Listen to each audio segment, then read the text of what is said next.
Hi everyone, welcome to Maju. I'm Tony Chen. I'm now the Associate Dean of the College of Public Health. I'm the organizer of these meetings.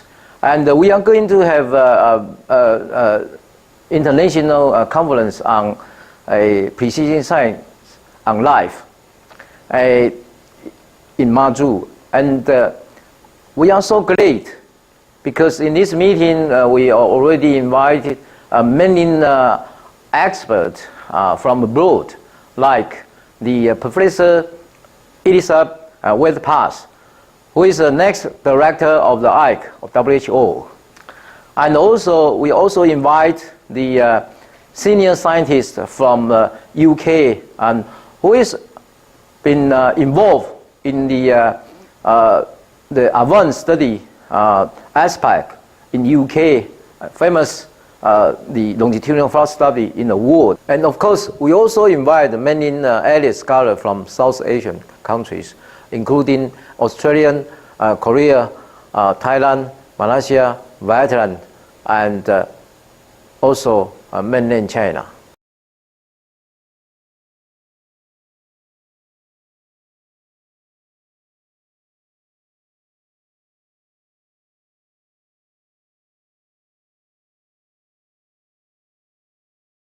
Let me give a very brief introduction to why we have an international meeting in Maju here.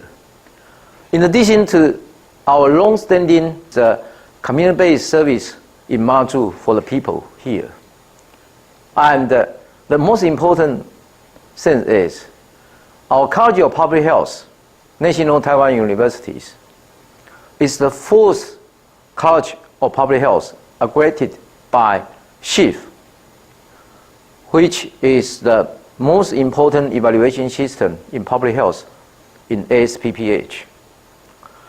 And because of that, we just got the support and funded by Ministry of Health and Science of Technology to have a research project and educational project named as Population Health Research Centers. And this project is led by our current Dean, Professor Changqian Zhang. Let us welcome our current Dean, Professor Zhang, to introduce how he led this team to run this project. I'm Changqian Zhang, Dean of College of Public Health of National Taiwan University. I have been doing a lot of work on environmental and occupational health, both on exposure assessment and epidemiology. And in the past 10 years, I've been working on a study about petrochemical industries pollutions, and I work from the emissions, exposures, assessments to epidemiological studies. And we have found many adverse effects of petrochemical pollutions on residents living surrounding this petrochemical complex. In the past 30 years, I'm also working on air pollution, especially PM 2.5. And we have continuous study to document PM 2.5 effects on cardiovascular diseases, stroke, kidney diseases, respiratory diseases, and cancers. So our study is a foundation of Taiwan's government's regulation on PM 2.5. Most recently, I lead the college where I studied population health research centers. We are going to conduct 5-year study on this community-based approach on population health, covering from disease screening, interventions, and care effectiveness evaluations. And Maju will be one of our communities. So in the coming years, we will come more frequently to this place to work with local governments to conduct, I think it's one of the world's leading research on population health. This is a brief description of what I am doing. Thank you. Hi, my name is Wei Jian Chen. I am currently a professor of the Institute of Epidemiology and Preventive Medicine. I serve as former dean of the College of Public Health, and my research area is about psychiatric epidemiology. And particularly, I study two themes. The first is about schizophrenia. So, for example, we have completed recruit more than 600 schizophrenia patients from multiplex family. That means in each family there were at least 2 individuals affected with schizophrenia, and we have subject those families into linkage analysis. And more recently, we also recruit about 3,000 schizophrenia patients from sporadic cases, and their both parents as a trio. And some of those trios have been subject to GWAS sleep genotyping, and some interesting result has been revealed by those kind of GWAS study. And we also try to utilize our national health insurance data to study the healthcare outcome for patients with schizophrenia. So, for example, we found in the first 10 years after the implementation of national health insurance system, the first admission rate of schizophrenia have decreased more than 30%. My second theme is about substance abuse, and so I have studied a patient with alcohol use disorder, and I also study people using illicit drug. And starting in 2014, I was in charge of the first national survey of substance use, particularly about illicit drug use. And we have come up with some interesting finding about the epidemiological features of illicit drug in Taiwan. And currently, I was conducting a new survey of a similar design, and expect to complete by the end of this year. And based on those studies, we found the illicit drug use in Taiwan is quite different from European or American nations, because we have a much higher prevalence in methamphetamine, and now many young people are using ketamine. And so with those background, I hope to have a very interesting interaction with all the participants. Thank you. Hello, I'm Professor Kuo Piao Michael Chom. I'm right now the Director of Institute of Health Policy and Management, College of Public Health, NTU. I earned my PhD in 1995 from Johns Hopkins University, Bloomberg School of Public Health. My research area including 2 parts. First part was quality management in healthcare organization, and the second part was the quality measurement in healthcare organization. Regarding the quality management, right now I'm working on a 3-year project from the Ministry of Health, Science and Technology, including the topic to try to develop a model about the dynamic model for hospital implementation of quality management, and the project after implementation effect. We try to, based on some qualitative approach, to develop the dynamic model, something like that. The second part regarding the quality measure, in the past research area, I just try to develop some major quality indicator, especially focus on cancer care. So right now the Health Promotion Administration, they have several cancer care core measure based on our previous effort.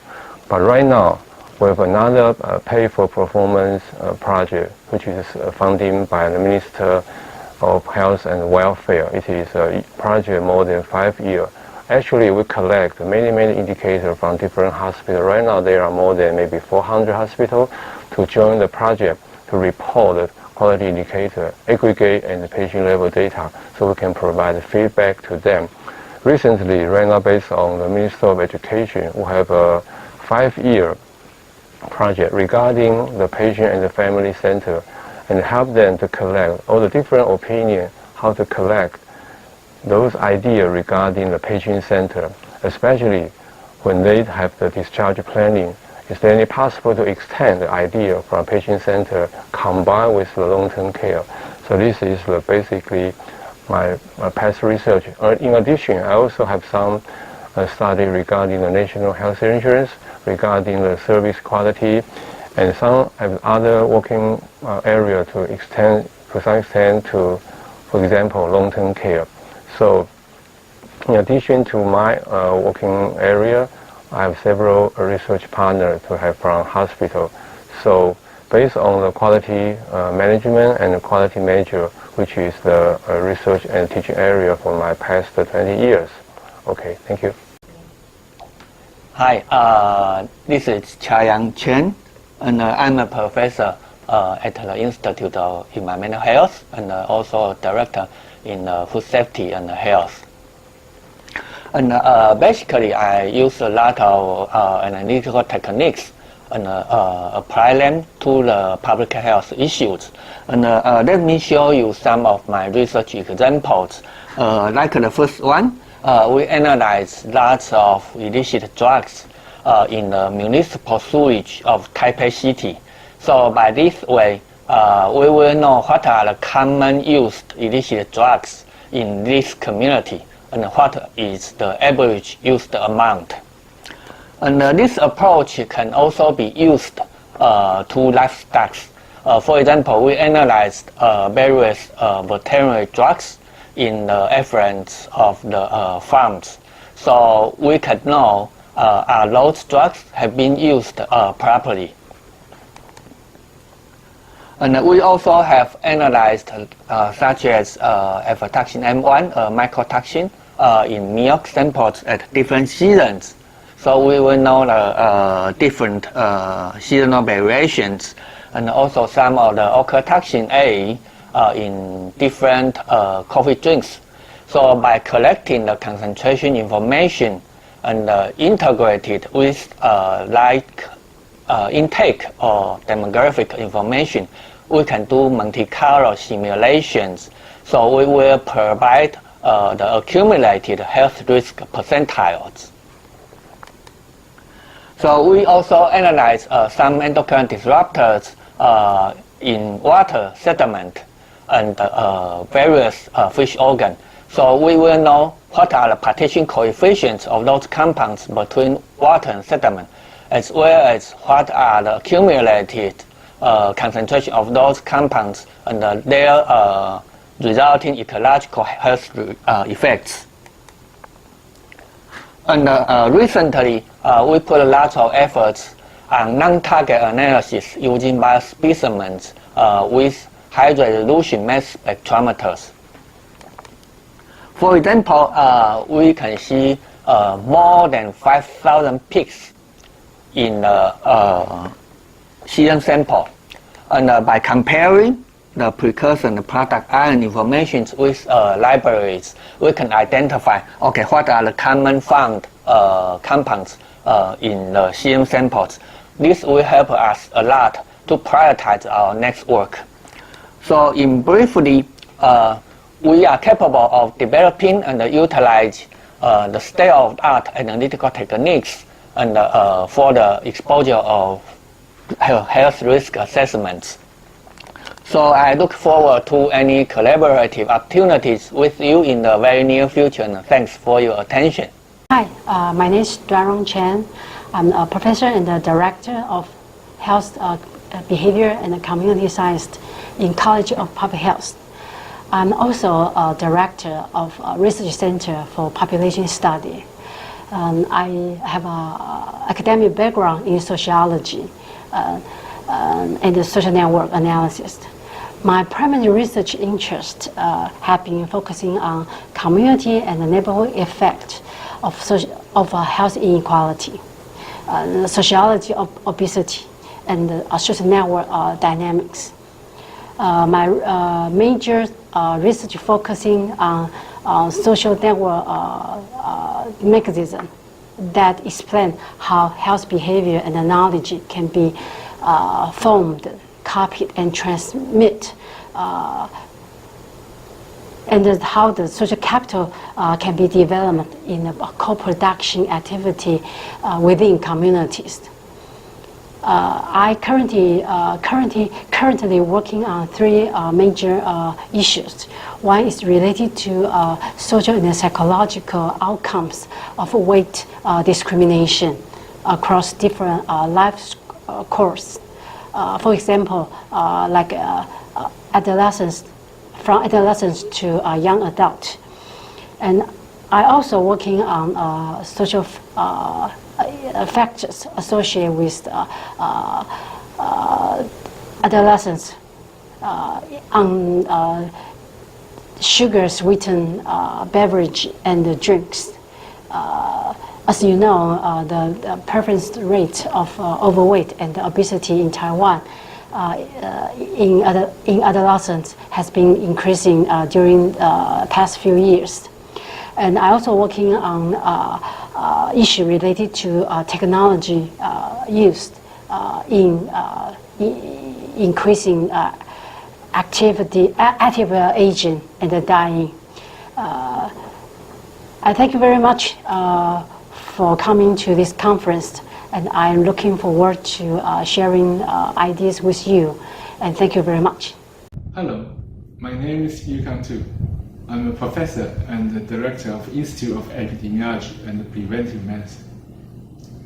My research area are life course epidemiology and evidence synthesis methodology. Life course epidemiology is to look into the relationship between what happened in our early life and the health outcome in our later life. It usually requires a large cohort to follow people for a long period of time. I have been developing new method for comparison of multiple treatment. Traditional meta-analysis is to compare two interventions or one treatment with placebo or control group. However, in many clinical scenarios, we have to know which treatment is the best among many available treatment options. And network meta-analysis is a new methodology which can give us the answer about which treatment is the best for our patient. Recently, I have been also using National Taiwanese Health Database. One of our PhD students is looking at the relationship between invasive dental treatment and infective endocarditis. Our research shows actually there's no connection between invasive dental treatment and infective endocarditis, which has been a controversial issue for a long period of time. And our result has been published in the top cardiology journal Circulation. And our result is very likely to change the current practice. I have been working on many collaborative projects with people around the world. I have been working with people from US, UK, Brazil, Germany, and Italy, which generate a huge amount of research published in international journals. I welcome any opportunity of collaboration. Thank you. Hi, I'm Dr. Yi Jiali from the National Taiwan University. I am a gastroenterologist and I am also an epidemiologist. My primary research interest is focused on the cancer screening and the prevention, specifically for the gastric cancer, upper airway digestive tract cancer, and the colorectal cancer.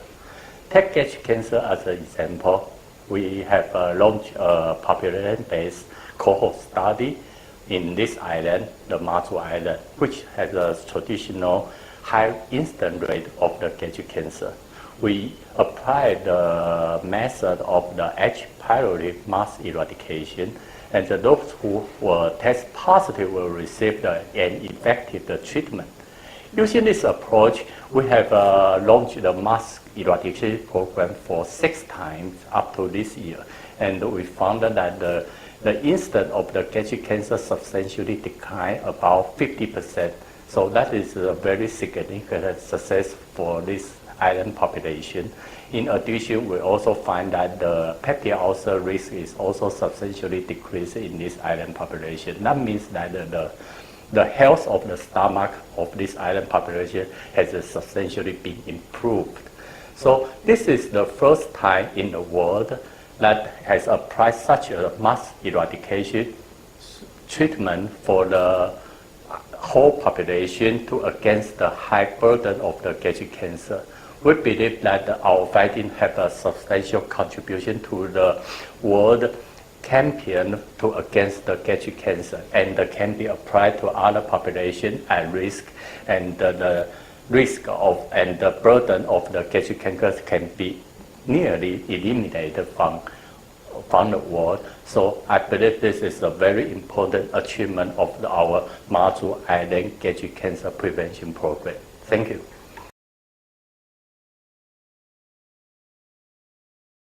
As you know, students are always our asset and very important. So the next sessions, students will join with our PHRC project to tell us what is the content of this project. The first project is talking about environmental factor monitoring. Elias, hi. Hi. So can you expand more on these topics? Yes, I think as we all know, the development of chronic diseases and cancer is closely related to exposure of various sources of pollution in life. But as we understand very well, the pathogenesis is quite complicated. Therefore, understanding the related mechanisms and the early screening and prevention and the evaluation and control of potential pollution sources and environmental factors that may be able to induce chronic diseases can provide useful information. Is bioenvironmental exposure monitoring and evaluation program. May I go to introduce this for us? Thank you, Wendy. In this project, we incline to explore or develop multiple exposure studies through integrated platform of farming data, including proteomics, metabolomics, and epigenomics, through the use of measuring or quantifying the metabolites in the urine or blood by systematical environmental monitoring survey. A population level integrated screening or health checkup program is the main focus of our PHRC center. So, Grace, could you introduce this project for us? Okay. The third project is Community Integrated Health Promotion and Health Education Program. In the overall population level, the most important part of health promotion and health education strategies is to reduce the risk of disease and prolong the life of the population. The integrated health education defined in this program is implemented in Mazu and Zhanghua community. Does anyone know what the project goal is? Let's find some students to figure out. Hi. Do you have any ideas of what such project goal in PHRC is? Yes, project 4 is about community prevention strategy. Generally, there are 2 main strategies for prevention and treatment for chronic diseases such as hypertension or diabetes. One is the population-based prevention strategy like some lifestyle change, and the other is the high-risk prevention strategy by risk stratification like Framingham risk score. Actually, in this time, we also do many personalized prevention strategies because everyone might have different kinds of genes, lifestyles, and environmental exposure, so that everyone has different risks to get the disease. Based on this, developing a personalized risk assessment model to predict the risk for everyone is very important. The project 5 in PHRC is also use personalized strategy that apply to cancer prevention. Oh, cancer prevention, we know. Oh, you know? Yes. So would you please talk more about this? With the advancement of medical technology, the intervention target of cancer prevention are moved forward from the later stage of the disease to the early stage of asthmatic patients. We developed a multi-stage, multi-risk factor model which combined the integrated community cancer screening in Type 1 with the prospective research designed to collect factors related to disease. Patient-centered care model is also an important topic in our PHRC. So I'm going to invite Sarah and Teresa to introduce this. Taiwan introduced national health insurance in 1995, and the patient-centered care model is the focus of management in hospital in recent years. And I think that is something necessary to do. So, yes, it's necessary to take into account the experience of Western society and meet the needs of the local community to establish a local personal-centered care model from health check-ups, emergency service, hospitalizations to discharges. So in our PHRC center, the sub-project 7 is mainly focused on healthcare intervention and also the evaluation to improve care coordination. I'm going to invite Emily and Foxley to introduce this sub-project for you. We all know there is evidence that higher care coordination can improve the care outcome of chronic patients and reduce medical costs. So there is a reason why there is a need to develop innovation intervention service model. So Foxley, would you like to talk about it? This project has the following 3 objectives. Objective 1, to make good use of health information technology to develop an innovative approach that enhances care coordination, healthcare program. Objective 2, to provide healthcare services with an experimental intervention and conduct rigorous benefit evaluation. Objective 3, to combine cloud health insurance information, medical record data, patient and physician visit data to develop value-added applications. The last special project is mainly about the Big Data Science Center. Let's have Dr. Xu introduce it. One of the cardinal elements of PHRC is the implementation and realization of big data on healthcare in terms of not only the population level but also the individual level. Through big data technique and analysis, all the analytical strategies from visualization to decision making based on the finding from environmental influence, healthcare delivery, behavior determinants, and the epidemiological risk factors with synthetic science will be used to develop the application software of artificial intelligence in order to realize the goal of precision population health. Hope you match our match conference.